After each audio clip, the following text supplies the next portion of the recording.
BEd first year का teaching subject teaching of social studies करेंगे, जिसके अंदर स्टूडेंट हमने अपनी सेकंड यूनिट स्टार्ट कर रखी है। सेकंड यूनिट के अंदर आज हमारा लेक्चर नंबर है 5। लेक्चर नंबर 5 शुरू करने से पहले स्टूडेंट मैं आपको बता दूं कि लेक्चर नंबर 4 के अंदर हमने क्या किया। लेक्चर नंबर 4 के अंदर हमने आगमन विधि की और वो कितने प्रकार की होती है, उसके गुण और दोष किए। तो लेक्चर नंबर 5 के अंदर आज स्टूडेंट हम करने जा रहे हैं निगमन विधि। तो निगमन विधि का स्टूडेंट पहले मैं आपको बताऊंगी कि निगमन विधि होती है क्या चीज। तो पहले स्टूडेंट हम शुरू करते हैं कि निगमन विधि है क्या चीज। स्टूडेंट जो निगमन विधि है इसके अंदर सामान्य से विशिष्ट की ओर और नियम से उदाहरणों की ओर बढ़ते हैं।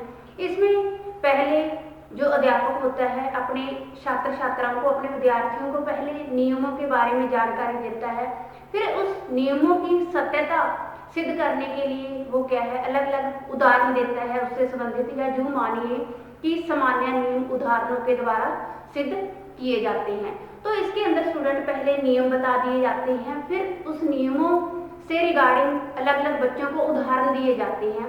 जैसे स्टूडेंट एक जो अध्यापक है, अध्यापक अपने शिक्षक को उदाहरण देते हुए बोलता है कि हम चारों तरफ पानी से घिरे हुए हैं, तो इसे हम क्या कहेंगे, द्वीप कहते हैं। फिर वो अंडमान निकोबार के बारे में बताता है, उसे लंका कहते हैं।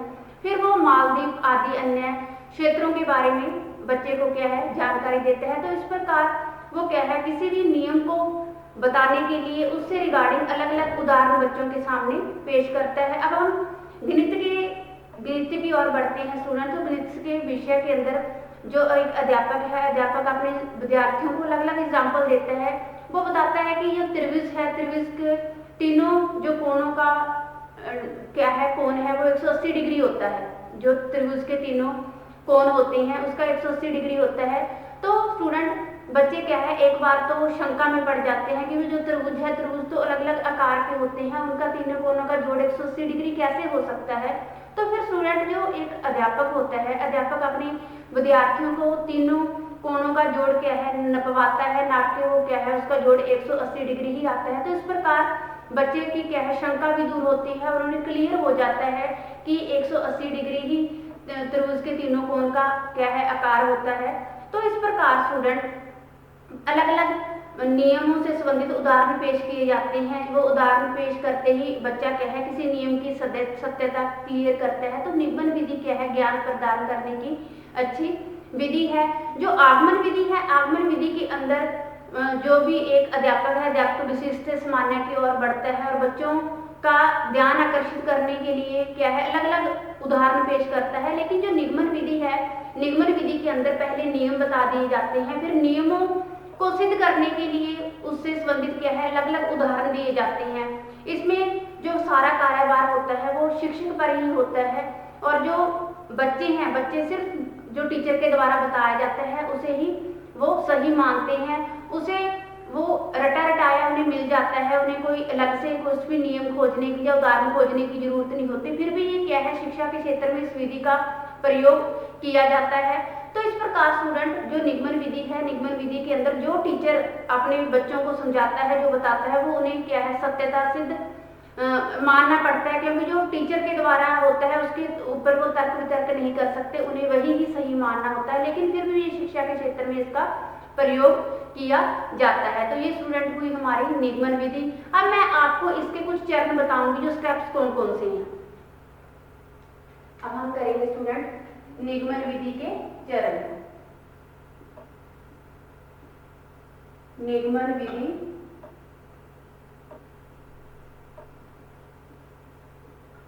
विधि के चरण। तो इसे स्टूडेंट हम क्या है पॉइंट टू पॉइंट क्लियर करेंगे। इसके अंदर जो स्टूडेंट फर्स्ट पॉइंट है, फर्स्ट पॉइंट आता है कि सामान्य नियमों का प्रस्तुतिकरण।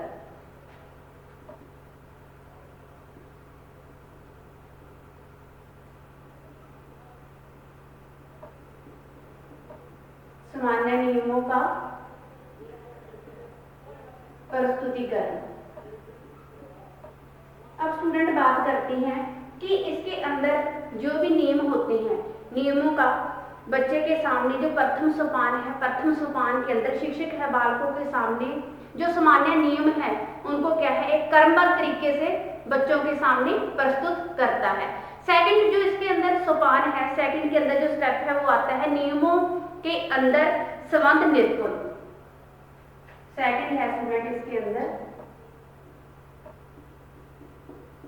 नियमों के अंदर संबंध निरूपण। अब हम बात करते हैं कि स्टूडेंट जो सेकंड सोपान के अंदर जो निगमन विधि है, इसमें पहले टीचर उन नियमों का विश्लेषण करता है, फिर नियमों का विश्लेषण करने के बाद उनके अंदर एक संबंध निरूपण स्थापित करता है। थर्ड पॉइंट आता है स्टूडेंट इसके अंदर कि थर्ड पॉइंट के अंदर स्टूडेंट हम क्लियर करेंगे उदाहरणों का परीक्षण।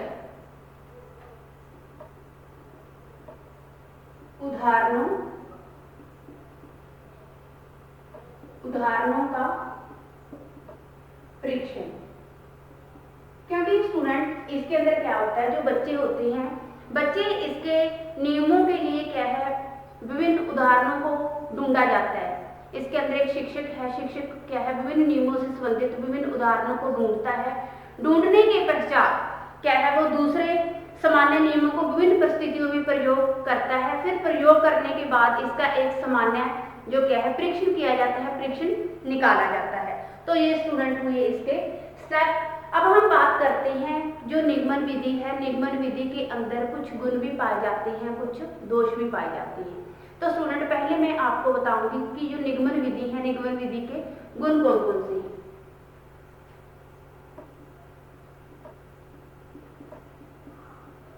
निगमन विधि के गुण कौन से हैं स्टूडेंट, इसे क्या है, इसे भी हम पॉइंट टू पॉइंट डिस्कशन करेंगे।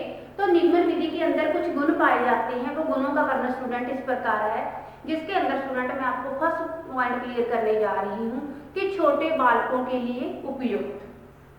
क्या है स्टूडेंट, ये है छोटे बालकों के लिए उपयुक्त। स्टूडेंट जो ये विधि है, विधि क्या है, छोटे बालकों के लिए बहुत उपयुक्त है। इसका प्रयोग जो छोटे बालक हैं सीखने के लिए सरलता पूर्वक इसका प्रयोग कर सकते हैं। तो ये निगमन विधि है, निगमन विधि छोटे बालकों के लिए ही उपयुक्त मानी गई है। सेकंड पॉइंट आता है स्टूडेंट इसके अंदर प्रत्येक विषय को पढ़ाने के लिए उपयुक्त।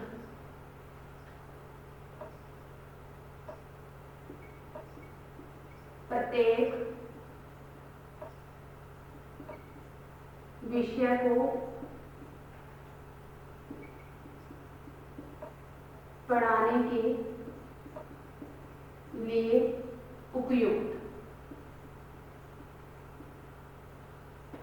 इसके अंदर आता है स्टूडेंट कि जो निगमन विधि है, निगमन विधि प्रत्येक विषय को पढ़ाने के लिए उपयुक्त विधि है। इस विधि के अंदर प्रत्येक विषय को कम समय के अंदर क्या है, आसानी से पढ़ाया जा सकता है। थर्ड पॉइंट आता है स्टूडेंट इसके अंदर सभी बालकों को एक ही समय पर पढ़ाया जा सकता है।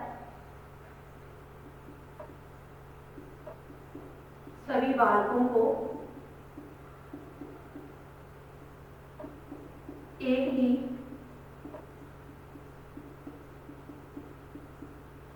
समय में पढ़ाया जा सकता है।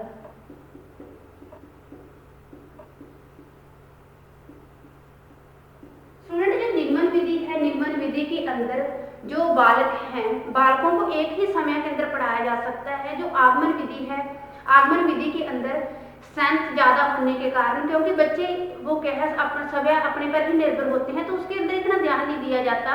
लेकिन जो निगमन विधि है, निगमन विधि के अंदर एक ही समय के अंदर सभी विद्यार्थियों को आसानी से पढ़ाया जा सकता है। केवल शुद्ध नियमों की जानकारी, इसके अंदर स्टूडेंट अगला पॉइंट आता है केवल शुद्ध नियमों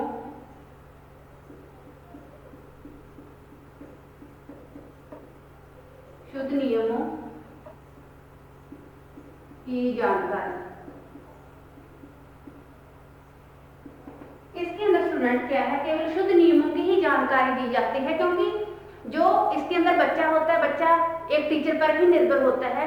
तो बच्चा जैसे ही इसके अंदर टीचर पर निर्भर होता है तो इसके अंदर अशुद्ध नियम को सीखने का कोई जो क्या है समय ही नहीं मिलता बच्चों को। तो इसके अंदर जितना भी बच्चों को सिखाया जाता है वो शुद्ध नियमों की ही जानकारी बच्चे को दी जाती है। अगला पॉइंट स्टूडेंट इसके अंदर आता है समय तथा शक्ति की बचत। फिफ्थ पॉइंट है स्टूडेंट इसके अंदर समय तथा शक्ति, समय तथा शक्ति की बचत। अब हम बात करते हैं स्टूडेंट, जो ये विधि है, विधि के अंदर समय और शक्ति की बचत होती है। तो इसके अंदर जो समय और टीचर का शक्ति है वो क्या है, दोनों ही बचते हैं, क्योंकि विद्यार्थियों को किसी सार्वभौमिक तथ्य की प्राप्ति के लिए किसी व्याख्या या विश्लेषण की आवश्यकता नहीं होती। तो ये विधि इसलिए ही उपयुक्त मानी गई है क्योंकि ये ओवरऑल जो इसके अंदर विद्यार्थी होते हैं वो टीचर पर ही डिपेंड होते हैं। तो जो टीचर करवाता है वही इनके लिए, उन्हें क्या है, सत्य मानना पड़ता है। तो इसके अंदर स्टूडेंट हम बात करते हैं किसी सार्वभौमिक सत्य की प्राप्ति के लिए व्याख्या तथा विश्लेषण की आवश्यकता इसको क्या है, नहीं होती। अगला पॉइंट स्टूडेंट हम क्लियर करते हैं, शिक्षक का कार्य हल्का। सिक्स्थ पॉइंट आता है स्टूडेंट, शिक्षक का कार्य हल्का। अब स्टूडेंट हम इस बात को क्या है क्लियर करते हैं कि शिक्षक का कार्य हल्का कैसे इस विधि के अंदर बात आती है स्टूडेंट, कि निम्न विधि में शिक्षक बने बनाए नियमों को क्या है बच्चों के सामने प्रस्तुत करता है। तो उन्हें कोई अलग से नियम या कोई उदाहरण ढूंढने की आवश्यकता नहीं होती। तो इसमें क्या है, जो शिक्षक का कार्यभार है वो क्या है, हल्का माना गया है। अगला पॉइंट है स्टूडेंट, गति तथा कुशलता में वृद्धि। गति तथा कुशलता में वृद्धि। अब हम स्टूडेंट बात करते हैं कि गति और कुशलता में वृद्धि निगमन जो विधि है इसमें कैसे, कि इस विधि के प्रयोग में गति और कुशलता के अंदर बच्चों के अंदर क्या है, वृद्धि होती है। सेवंथ जो अगला 8th पॉइंट है इसके अंदर स्टूडेंट, 8th पॉइंट क्या है, इस विधि में गलत तथा अपूर्ण उत्तर प्राप्ति की संभावना नहीं रहती। क्या है स्टूडेंट, गलत तथा अपूर्ण उत्तर प्राप्ति की संभावना नहीं रहती। अगला 9th पॉइंट आता है स्टूडेंट इसके अंदर, इसी में क्या है हम पॉइंट के द्वारा ही क्लियर करते हैं कि यह विधि व्यवहारिक जीवन के लिए बहुत ही उपयोगी है। क्या है स्टूडेंट, व्यवहारिक जीवन के लिए उपयोगी।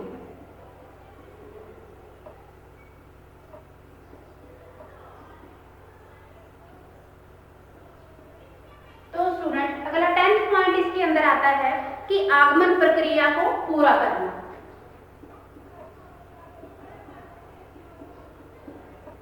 आगमन प्रक्रिया को पूरा करना, क्योंकि जो निगमन विधि है, निगमन विधि का सहारा लिया जाता है आगमन विधि को पूरा करने के लिए।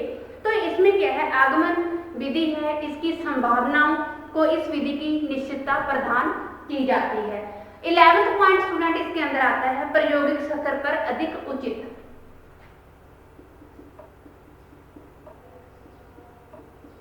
प्रायोगिक स्तर पर अधिक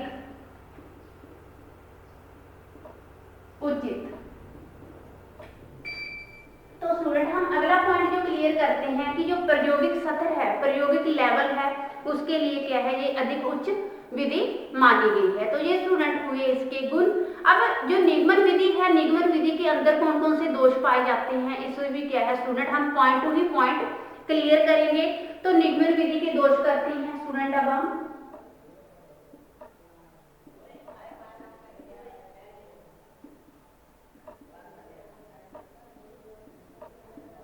निगमन विधि के दोष।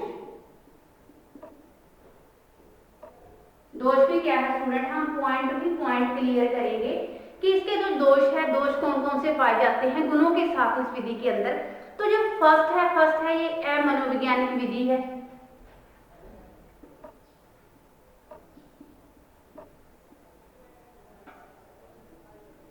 अमनोवैज्ञानिक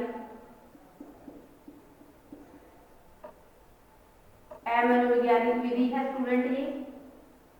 क्यों अमनोवैज्ञानिक ये विधि कैसे है स्टूडेंट, क्योंकि इसके अंदर अमूर्त से मूर्त की और कठिन से सरल की और बच्चे क्या है चलना स्टार्ट करते हैं। तो इस दृष्टि से यह विधि क्या है अमनोवैज्ञानिक विधि मानी गई है।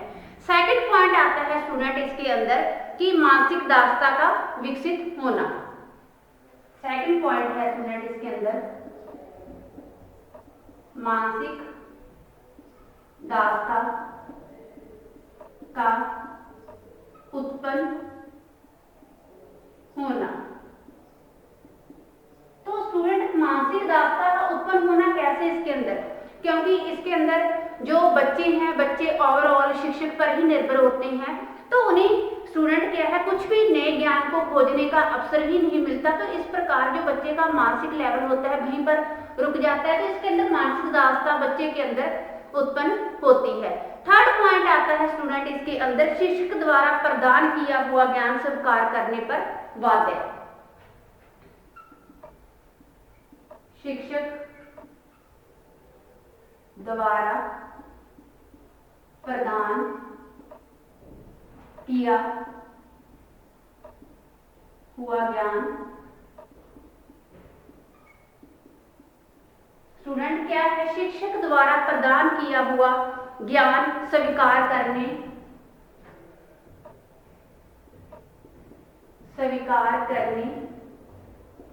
पर बाध्य।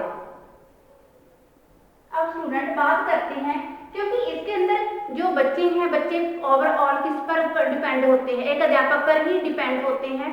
तो जो भी उन्हें जैसा भी ज्ञान बच्चों को देता है तो उसे स्वीकार करने के लिए उन्हें क्या है मानना पड़ता है। जो भी टीचर उन्हें ज्ञान देता है तो वो किसी भी तर्क विधान पर उस ज्ञान को क्या है वो झूठा साबित नहीं कर सकते, उसे अस्वीकार नहीं कर सकते। तो स्टूडेंट क्या है निगमन विधि में बालकों को शिक्षा द्वारा बनाया हुआ जो ज्ञान होता है, जो नियम होता है, वो ज्ञान हर हालत में क्या है स्वीकार करना पड़ता है जो टीचर एक अपने स्टूडेंट को देता है। अगला पॉइंट स्टूडेंट इसके अंदर हम क्लियर करते हैं कि नियमों को बलपूर्वक रटने पर बाध्य करना।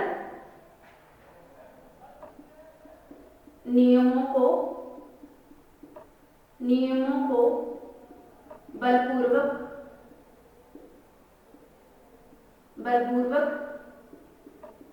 रटने पर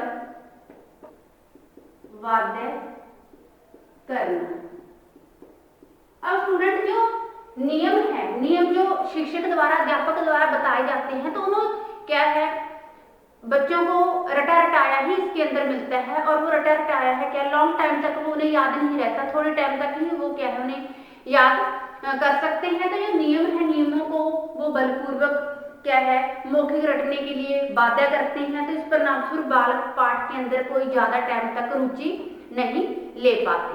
अगला पॉइंट स्टूडेंट हम इसके अंदर बात करते हैं जो ज्ञान स्थायी नहीं है। इसके अंदर फिफ्थ पॉइंट है स्टूडेंट इसके अंदर ज्ञान स्थायी नहीं। क्योंकि जो स्टूडेंट इसके अंदर ज्ञान स्थायी क्यों नहीं है, क्योंकि जो भी अध्यापक के द्वारा बताया होता है उसे बच्चे क्या है रटते हैं। रटते कैसे कि जो भी टीचर बताता है जिन भी नियमों को उदाहरणों के द्वारा प्रस्तुत करता है तो बच्चे उस पर रटते हैं, उसके अंदर अपनी तरफ से कोई दिलचस्पी नहीं लेते, कोई इंटरेस्ट नहीं लेते। तो वो ज्ञान है वो उन्हें लॉन्ग टाइम तक याद नहीं रहता, क्योंकि रटा रटाया ज्ञान जो क्या है कभी भी लॉन्ग टाइम तक स्थायी नहीं बन सकता। वो ही ज्ञान स्थायी बन सकता है जिसके क्या है बच्चे खुद हाथों से करके सीखते हैं। तो जो निगमन विधि के अंदर ये दोष पाया जाता है, जो ज्ञान है वो स्थायी नहीं रहता ज्यादा लॉन्ग टाइम तक, तो वो क्या है अस्थायी ही होता है। 6th पॉइंट इसके अंदर आता है अमूर्त चिंतन पर बल। अमूर्त चिंतन पर बल। अब स्टूडेंट हम बात करते हैं कि अमूर्त चिंतन पर बल कैसे इसके अंदर, क्योंकि छोटे बालकों के अंदर रचनात्मक प्रवृत्ति ज्यादा पाई जाती है। किसी चीज को बना लिया फिर उसे बिगाड़ दिया, तो ऐसे ही प्रवृत्ति हमें बच्चों के अंदर ज्यादा देखने के लिए मिलती है स्टूडेंट। तो परंतु निगमन विधि केवल अमूर्त चिंतन के लिए ही अधिक क्या है बल देती है। इससे बालकों की रचनात्मक प्रवृत्ति उभर कर बच्चे जो क्या है सामने नहीं आती। तो इस प्रकार स्टूडेंट वो अविकसित ही रह जाती है, जो क्या है बच्चों के अंदर रचनात्मक शक्ति होती है। जो निगमन विधि है वो अमूर्त अवधारणाओं पर क्या है ज्यादा बल देती है। अगला पॉइंट आता है स्टूडेंट इसके अंदर केवल प्रस्तुतिकरण की विधि। केवल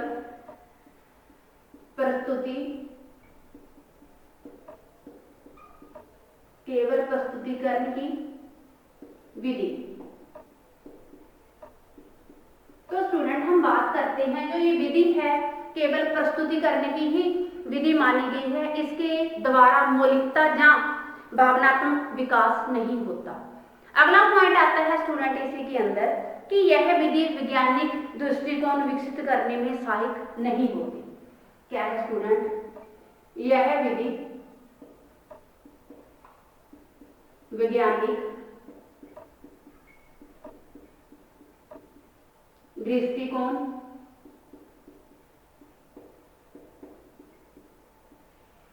क्या है स्टूडेंट? ये है विधि है जो विधि वैज्ञानिक दृष्टिकोण विकसित करने में सहायक सिद्ध नहीं होती। यह विधि वैज्ञानिक दृष्टिकोण करने में सहायक सिद्ध नहीं होती।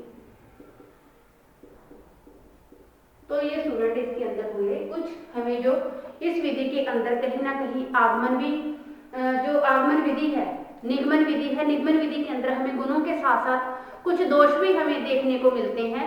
तो स्टूडेंट ये गुण किए और इसके हमने क्या दोष किए। तो जैसे स्टूडेंट मैंने आपको बताया है कि हमने अपने जो टॉपिक है टॉपिक से रिगार्डिंग एंड के अंदर हमने क्या है निष्कर्ष लिखना है। निष्कर्ष जो क्या है हम अपना टॉपिक पढ़ चुके हैं कर चुके हैं स्टूडेंट। उससे रिगार्डिंग कि जो निगमन विधि है निगमन विधि सामान्य से विशिष्ट की ओर चलते हुए नियमों को क्या है उदाहरणों के द्वारा प्रस्तुत करती है। इसमें बच्चे को पहले क्या है नियम बता दिए जाते हैं, फिर उस नियमों को उदाहरणों के द्वारा उसकी सत्यता सिद्ध की जाती है। तो ये छोटे बच्चों के लिए बहुत ही उपयुक्त विधि मानी गई है। इसमें समय और शक्ति की भी बचत होती है स्टूडेंट, और ये केवल क्या है शुद्ध नियमों की ही जानकारी इसके अंदर बच्चे ले सकते हैं। तो इस गुणों के साथ साथ इसके अंदर कुछ दोष भी पाए जाते हैं क्योंकि यह अमनोवैज्ञानिक विधि है और स्टूडेंट ये बच्चों के अंदर मानसिक दासता उत्पन्न करती है। तो ये दोष भी इसके अंदर स्टूडेंट हमें कहीं ना कहीं देखने को मिलते हैं। अगर हम बात करें तो आगमन विधि शिक्षा के क्षेत्र के अंदर बड़े बच्चों के लिए अकॉर्डिंग टू निगमन विधि के कहीं ना कहीं उपयोगी मानी गई है। तो स्टूडेंट आज हमने अपना टॉपिक क्लियर किया निगमन विधि। निगमन विधि का पहले मैंने आपको अर्थ बताया, फिर इसके स्टेप बताए। स्टेप कौन कौन से? सामान्य नियमों का प्रस्तुतिकरण, नियमों के अंदर संबंध निरूपण करना, उदाहरणों का परीक्षण देना। फिर इसके अंदर हमने इसके गुण किए। गुण है छोटे बालकों के लिए ये उपयुक्त विधि है, प्रत्येक विषय को पढ़ाने के लिए ये उपयुक्त है। सभी बालकों को एक ही समय के अंदर इसमें क्या है स्टूडेंट हम पढ़ा सकते हैं। केवल शुद्ध नियमों की जानकारी, समय और शक्ति की बचत होती है इसके अंदर। शिक्षक का कार्य हल्का होता है, गति और कुशलता में वृद्धि होती है, गलत तथा अपूर्ण उत्तर प्राप्ति की संभावना नहीं रहती, व्यवहारिक जीवन के लिए क्या है उपयोगी होती है और आगमन प्रक्रिया को इसके अंदर पूरा किया जाता है और प्रायोगिक सफर को अधिक उचित ये क्या है विधि बनाती है। फिर आता है निगमन विधि के दोष हैं। निगमन विधि के दोष हैं स्टूडेंट अमनोवैज्ञानिक विधि है जो मानसिक दासता उत्पन्न होना, शिक्षक द्वारा प्रदान किया हुआ ज्ञान स्वीकार करने पर बाध्य होना, फिर नियमों को बलपूर्वक रटने पर बाध्य करना, ज्ञान स्थायी नहीं है इसके अंदर, अमूर्त चिंतन पर बल दिया जाता है और केवल प्रस्तुतिकरण की ये विधि है और यह विधि वैज्ञानिक दृष्टिकोण जो क्या है दृष्टिकोण करने में ये सहायक सिद्ध नहीं हो सकती, उसको विकसित करने के लिए जो यह विधि है, यह विधि क्या है, वैज्ञानिक दृष्टिकोण विकसित करने में सहायक सिद्ध नहीं हुई है। जो क्या है, यह विधि वैज्ञानिक दृष्टिकोण विकसित करने में सहायक सिद्ध नहीं हुई है। और एंड के अंदर स्टूडेंट हमने अपने टॉपिक से रिगार्डिंग किया निष्कर्ष। तो ये स्टूडेंट हुआ हमारी निगमन विधि। नेक्स्ट हम लेक्चर के अंदर स्टूडेंट करेंगे आगमन और निगमन विधि के अंदर डिफरेंस, अंतर। Thanks student, have a nice day.